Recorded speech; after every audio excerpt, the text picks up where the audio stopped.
Hi everyone and welcome back to God of Tutorials. Today in this video I will show you how to set up Instagram shop.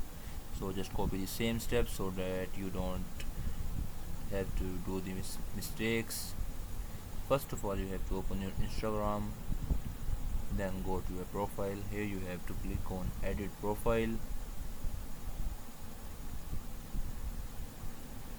As you can see that the website and the other things are linked on the uh, first page. So now you have to click on professional account on the left side.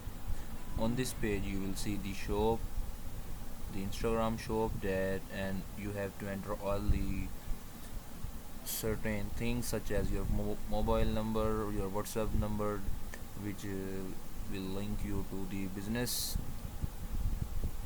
After completing all these steps, your Instagram shop will be easily set up and linked and ready to go. So this was the quick tutorial, and don't forget to like and subscribe to our channel.